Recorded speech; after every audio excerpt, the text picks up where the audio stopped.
Bonjour chers investisseurs et tous les spectateurs. Nous ne nous sommes pas vus depuis longtemps dans un format de webinaire, car il n'y a tout simplement pas de possibilité technique de le faire. Mais je pense que dans un proche avenir, nous pourrons reprendre nos webinaires. Aujourd'hui, je voudrais vous parler de la situation. C'est vraiment une nouvelle d'une importance particulière. Je voudrais vous en parler et vous expliquer ce qui se passe, car tout le monde doit être au courant.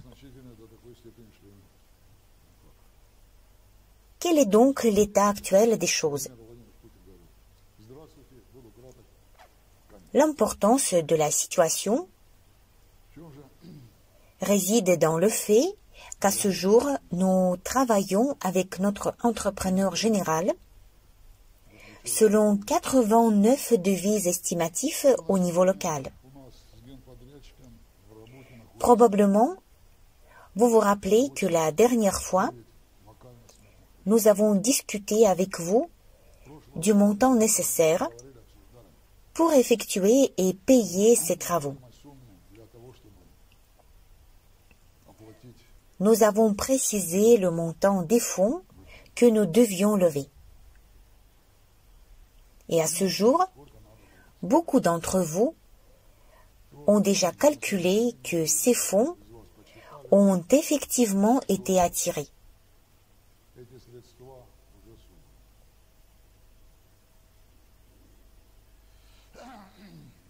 Donc, nous avons commencé à analyser les finances. Combien de travaux ont été effectués?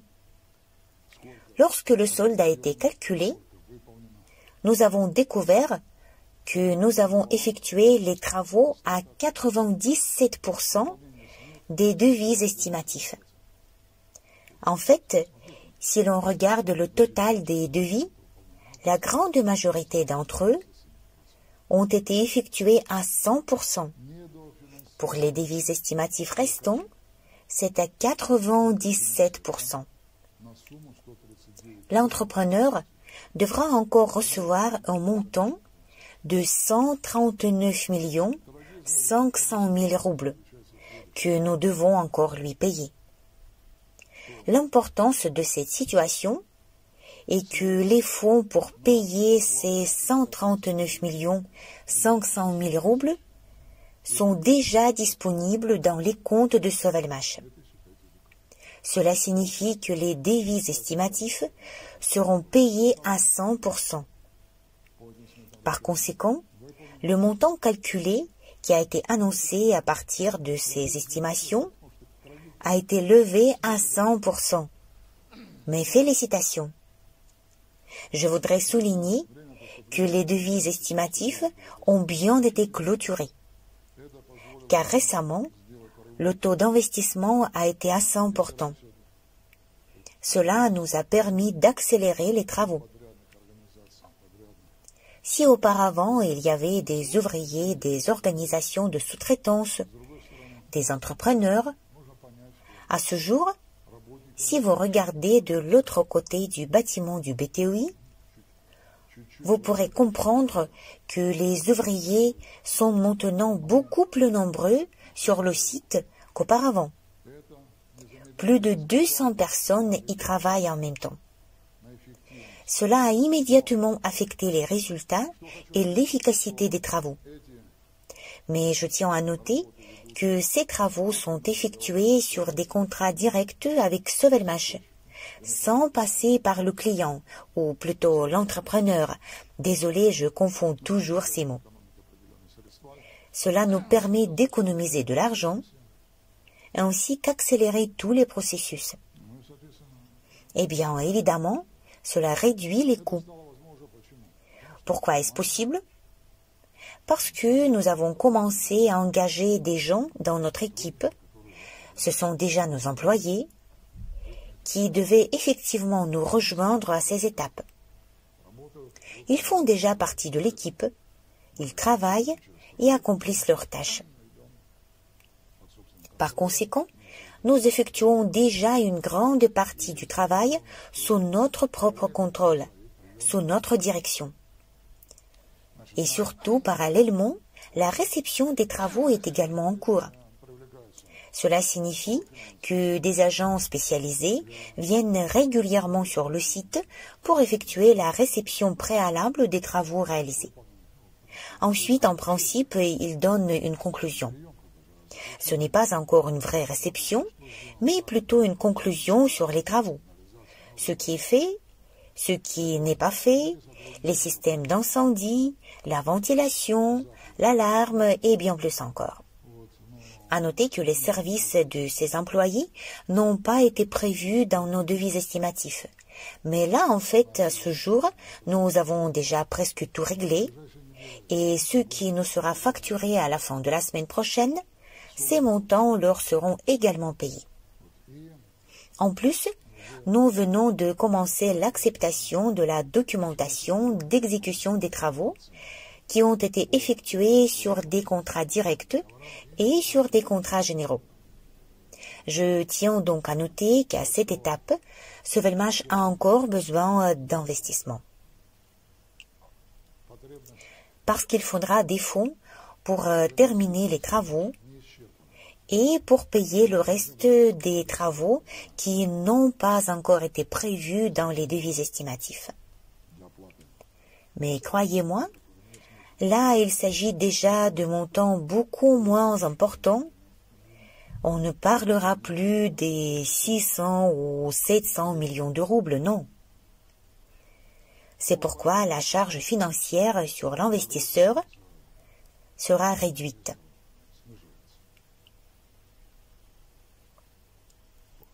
Ensuite, je voudrais souligner l'importance d'une autre réalisation. Récemment, à noter que l'ordre a été signé le 30 mai, nous avons reçu une adresse postale. Notre adresse est donc Moscou, Zelenograd, rue Constructeur Loukine, immeuble 16-1. Par conséquent, le BTI a déjà une adresse postale. Actuellement, nous sommes engagés dans la question de l'obtention d'un numéro cadastral du bâtiment, de l'enregistrement de la propriété du bâtiment, de toutes les questions juridiques nécessaires pour passer à l'action suivante qui est l'évaluation cadastrale. Mais je pense que nous ne ferons l'évaluation cadastrale que lorsque tous les travaux seront terminés et que le permis de mettre le bâtiment en service sera réellement obtenu. Jusque-là, nous ne le ferons pas. En principe, jusqu'à la réception d'une conclusion sur l'achèvement de la construction, nous aurons encore besoin de financement. À quoi cela pourrait-il être lié? Qu'est-ce qui va se passer? Eh bien, avant tout, il faut comprendre que dès la première présentation du BTI à la Commission, elle ne l'acceptera pas. C'est compréhensible, cette pratique est connue. Il faudra éliminer les remarques, refaire quelque chose quelque part. Cela concerne principalement les questions de viabilisation. Bien sûr que cela demandera un certain montant de fonds et nous sommes maintenant engagés dans le calcul préalable de tous ces frais. J'ai un document devant moi qui montre tous les montants.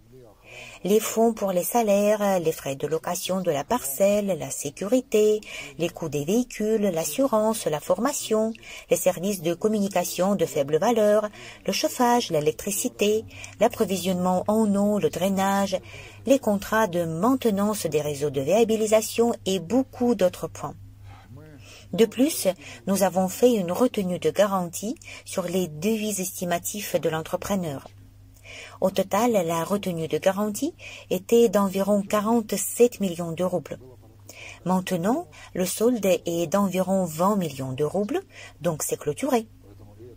Par conséquent, sur ce point, nous allons rembourser le solde de 20 millions de roubles.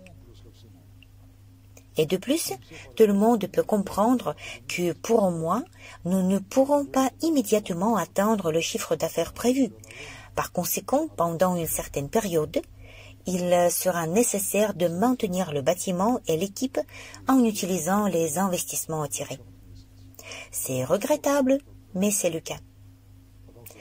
Parce que si nous regardons maintenant les fonds nécessaires pour les salaires actuels, et par exemple ceux nécessaires dans 2 mois, ils seront tout à fait différents, car nous devrons engager de nouveaux employés complémentaires dans notre équipe. Auparavant, nous ne pouvions pas le faire, car il n'y avait pas de bureau aménagé et nous n'avions pas le droit d'exercer des activités économiques sur ce site. Une fois que la conclusion sur l'achèvement de la construction et le permis de mettre le BTI en service seront obtenus, ce sera déjà beaucoup plus simple. Alors, qu'est-ce qui nous retient maintenant? Pourquoi n'avons-nous pas encore déposé les documents pour obtenir cette conclusion? Le premier point, c'est l'aménagement du terrain. À la fin de l'année 2023, afin de ne pas y faire trop de boue avec de l'argile, nous avons temporairement recouvert une partie du terrain avec de l'asphalte. À présent, ce revêtement a été retiré. En lieu et place, la première couche permanente de l'asphalte a été posée. Par conséquent, il y avait des travaux supplémentaires qui sont au-delà des devis estimatifs. Cela coûtera environ 17 millions de roubles pour tout le terrain, car beaucoup a dû être refait. En particulier, la clôture a dû être déplacée parce qu'elle n'a pas été faite selon le plan cadastral. Et un autre travail que nous n'avons pas fait jusqu'à ce jour, c'est le raccordement au deuxième point de connexion à l'approvisionnement en eau.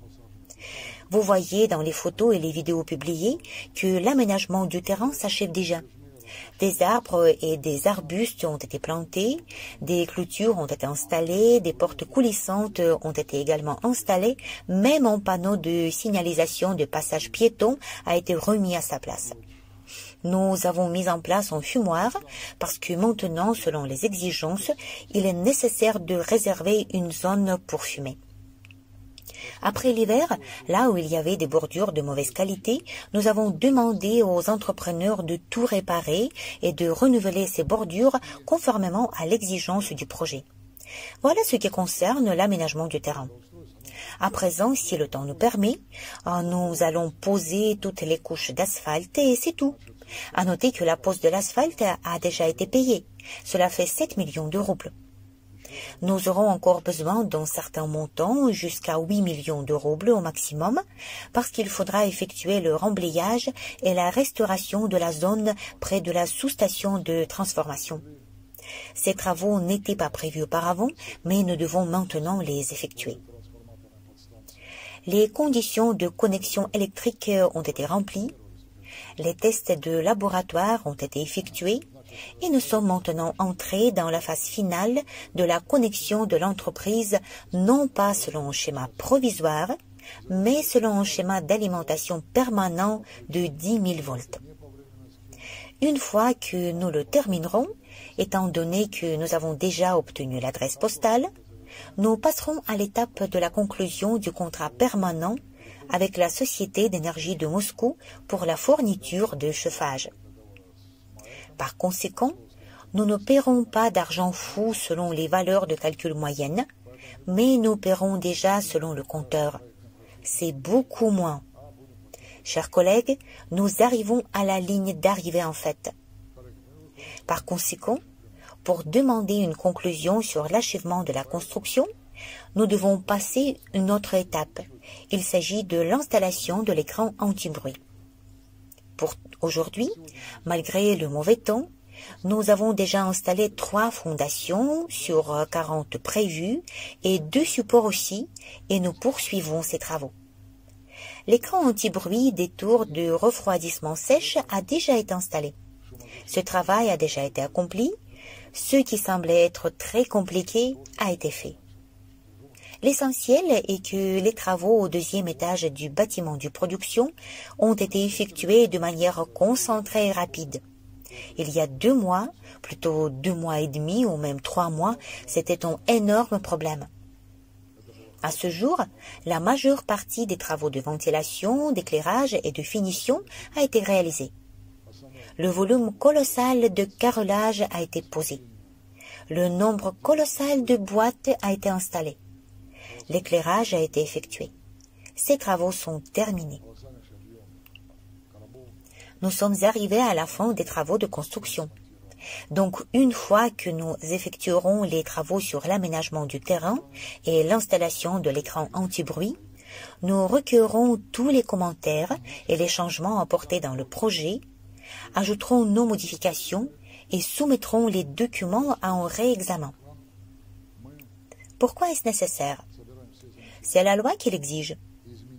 Il y a des changements mineurs, mais il y en a d'autres qui sont plus graves et qui doivent passer par un examen.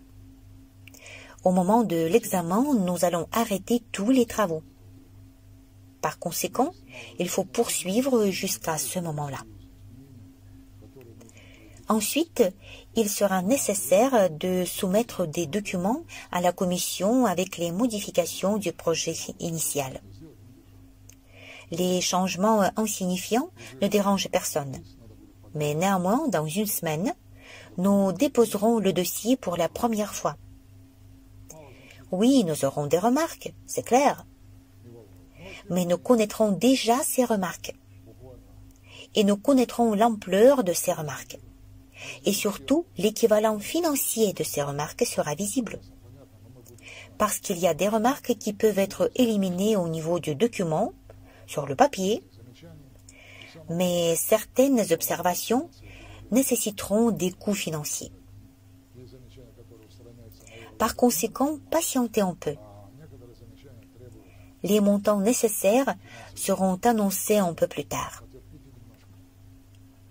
Mais surtout, je vous félicite que les travaux de base soient presque terminés. Sur le plan financier, on peut dire qu'ils sont déjà terminés. Chers collègues, cela montre que nous approchons de la fin de la 19e étape. Regardez comment tous les membres de l'équipe ont agi, tous ceux qui sont impliqués dans le projet. Cela groupe et vous tous ensemble, contrairement à tous les autres. Nous avons prévu 20 étapes. Nous sommes à la 19e étape et le bâtiment est presque achevé. Nous devrons achever la 20e étape par la production du premier lot de produits en série. Pour y arriver, je pense qu'il ne reste pas grand-chose. Par conséquent, si vous réfléchissez encore, rejoignez-nous. Ou bien refusez. C'est à vous de décider. Le point suivant, en ce qui concerne les investisseurs qui paient des packs par mensualité.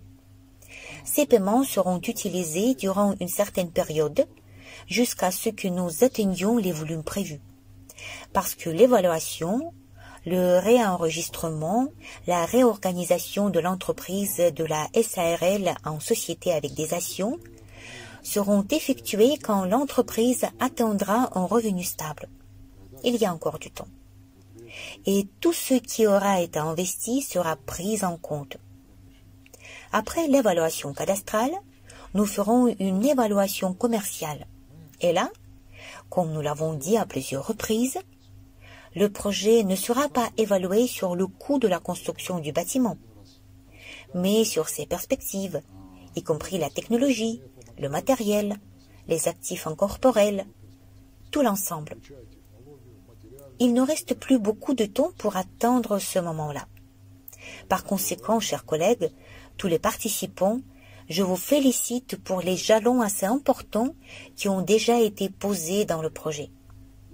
Parce que beaucoup ont dit, mais ce sera une sorte d'arnaque. Ils vont lever des fonds à l'infini. Non, non. Voilà, c'est tout. Nous résumons déjà les résultats. Le bilan sera bientôt tiré. Et ensuite, nous allons multiplier ces capitaux investis dans cette entreprise, dans ce projet. Nous apprécions tout le travail titanesque que tous les participants au projet et les investisseurs ont effectué. Parce que l'argent qu'ils ont gagné et investi leur a demandé beaucoup d'efforts. Ils ont toujours pensé où investir leur argent, où le dépenser. Cela nécessite également de l'énergie morale. Mais néanmoins, les gens ont décidé. Vous avez décidé de soutenir ce projet.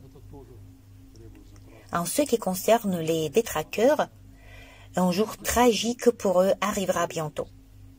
Ils se rapprochent de plus en plus. Oui, je ne dirai pas que tout se passe bien, que nous n'attendons pas d'autres surprises et nuances au problème. Mais nous avons déjà surmonté beaucoup de difficultés. Nous allons surmonter la suite aussi. Bonne journée à tous, chers collègues. À bientôt. Merci. Prenez soin de vous.